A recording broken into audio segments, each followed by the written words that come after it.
Welcome back to northern Wisconsin here. The other day I produced a quick video on what I will be doing as far as winter scouting, looking at different areas and looking at the food value itself in those areas, if it holds enough habitat to sustain these deer throughout the year. This is the second stage of this more or less little quest that I have. After this, the next one will be where I will be searching a section of land and we'll go through some tips on what to do on this. But today, I felt it was imperative that I speak about the condition of the deer so far this winter, due to the fact that I'm getting barraged with questions from people, how are they doing up north? Pretty much what we have here is probably what's going on in Michigan and Minnesota. I'm just assuming. We don't have that much snow, 5-6 inches. And the thing is, as you can see, there's trails right here. They're still using this. It's great. There's pluses and minuses to this. The good news is the fact that these deer right now can feed anywhere. They're not being pushed back into the swamps yet. They don't need to. Usually, I've noticed through the years, when they get about a foot of snow or so, foot to 16 inches, they go back in. Or if it is just a sub-zero sustained throughout a month or so, they'll go for the thermal protection. But so the good news is they're able to feed everywhere in that respect. The bad news, I'll give you an example. Right now, today, it is right now as we speak about 23 below. It's been that kind of temperature now for 3 days. And you could see it obviously throughout the United States. So we're getting hit pretty hard. This morning when I got up, it was 33 below with a 44 below wind chill. Now, here's where that comes into play with these deer. They don't have that much snow to bury into it. If you've seen deer when you have deep snow, they bury right into it and they're protected.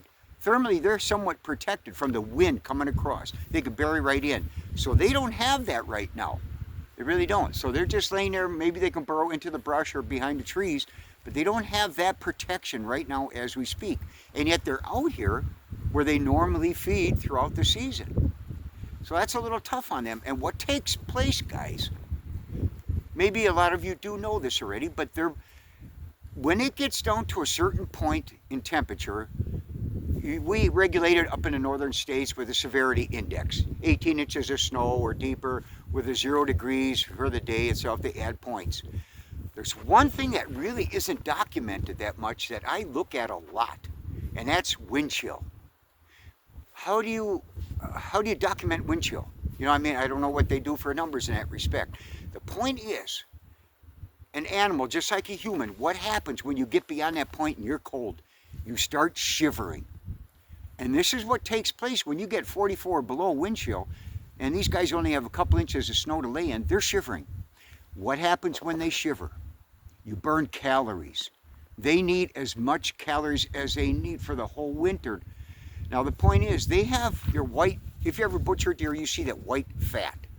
That's their main content that they need to get them through the winter. Unfortunately, if they start shivering, they can shiver, say 10 minutes. That is basically the equivalent of us exercising in an hour. You will burn that many calories in 10 minutes, roughly 100 calories. You can burn a 10-minute shivering, whereas exercising for a whole hour to burn that 100 calories. That's what they're going through. And the sad part is, when they start shivering like that in that wind chill, that white fat content, they submit more or less hormones that come through. It's a hormonal action that takes place internally. And it takes that white fat content and it turns it into a brown fat burning content. So naturally, in layman's terms, they burn it. They're burning those calories, guys. They really are. And that's what can take place. Now the point is, that's fine right now, but this is only January. Yeah, mid-January or so. What happens if we get hit in February and in March? They're already burning calories last night. They're burning calories today. That's the trouble that we may face. You never know. So far, it's good. They're able to still get out and feed. You can see if I'm looking at this trail. I've never been here before, and it's great. There's trails all over. So they're going out and feeding. You can see where they fed this morning. It looks pretty fresh. So that counteracts that loss of calories, hopefully. But that is the downside I just wanted to point out to you guys, is that if they start shivering in that sub-zero 40, 45 below wind chill, you bet they're burning calories. And those calories they need to store up for the rest of the winter. So it's a give and take. They are doing good so far, guys, up in the northern parts of the United States here. I don't know how they're doing out east, up in Maine, Vermont areas. But here they're okay so far. And this is 2 years in a row. I mean, last year we had nothing at this time even.